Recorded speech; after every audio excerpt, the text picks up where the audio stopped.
It's Sunday night. The dishes are done, the bucket and the mop are drying by the door, and Maya is staring at her phone. Tomorrow she goes back to a desk she doesn't love for a paycheck she can count on. But this weekend, like the last one, and the one before that, she turned work away. 2 more houses she couldn't fit in. People keep asking, the phone keeps buzzing, and somewhere in the back of her mind, a quiet question has started to get loud. What if this wasn't the side thing? What if this was the thing? She's good at it. The clients trust her. The money is real. But every time she pictures handing in her notice, the same fear shows up.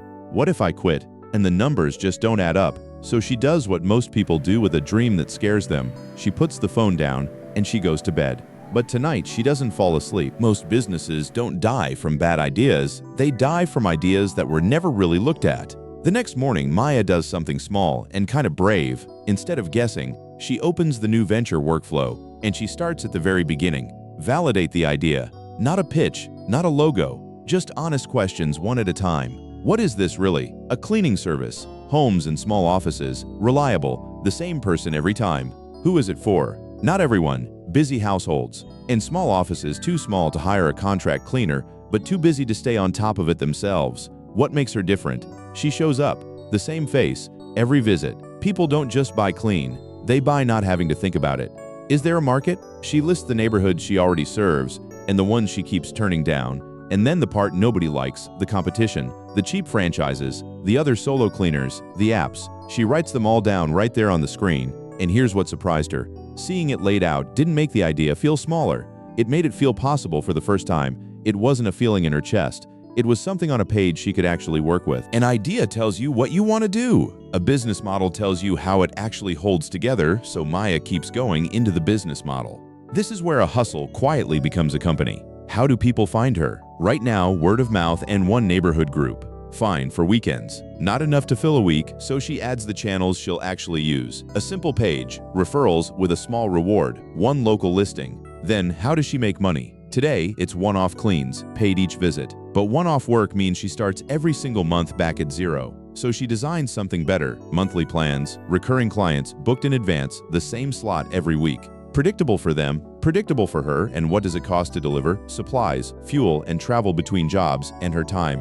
Which when she's working solo is the whole business. She can only clean so many hours before she runs out of week. None of this is exciting, it's just honest. And by the end, Maya isn't looking at a side hustle anymore. She's looking at the bones of a real business, one with a way to find customers, a way to get paid again and again, and a clear-eyed view of what it costs to keep the promise. Every founder has a story they tell themselves. The plan's job is to check it. Next, the workflow builds a SWOT, strengths, weaknesses, opportunities, and threats. And it builds it from everything Maya just entered, not from thin air. Her strengths come back clearly: trust, quality, clients who would follow her anywhere. That part feels good. Then the weaknesses, and these sting. A little, she's a one-woman operation. Her time is the product. So if she's sick, the business is sick. There's no one else. The opportunities are where she leans in. Those monthly contracts could turn a busy week into steady income, and further down the road, one good hire could double what a single person can do. Then the threats, the ones she'd been avoiding, cheaper competitors who'll undercut her on price,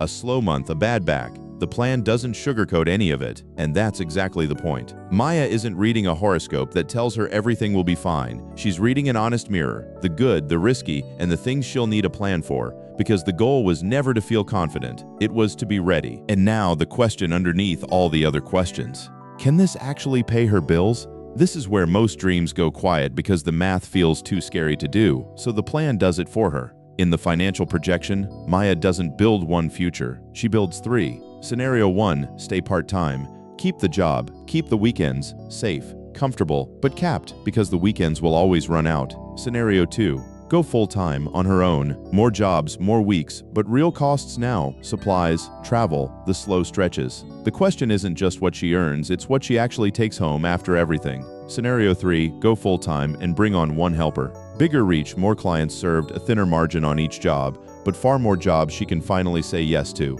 She loads all 3 side by side, and here's the part that changes everything. She doesn't have to do a single calculation. PMCaVa runs the numbers for each scenario.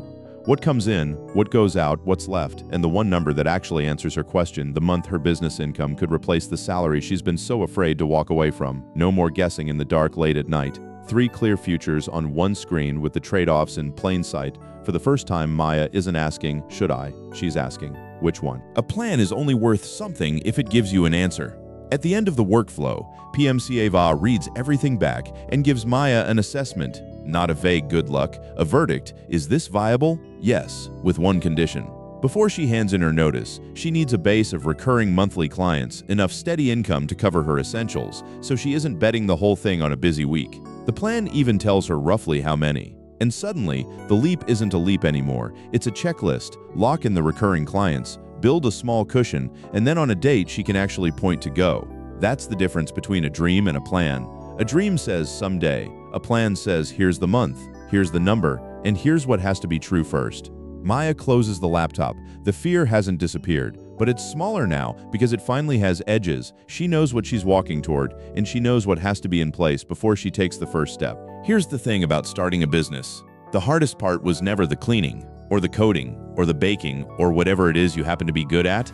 The hardest part is the not knowing, the late-night math, the fear that the numbers won't add up without ever actually doing the numbers. But you don't have to quit blind, and you don't have to guess. PMCaVa walks you through the whole thing. Validate your idea, shape the business, face the risks honestly, and run the real numbers until someday becomes a date on a calendar. So whatever you've been turning down weekends to do, maybe it's time to find out if it's a business. Start your plan, free. The link is in the description. Your idea deserves more than a maybe. Give it a plan.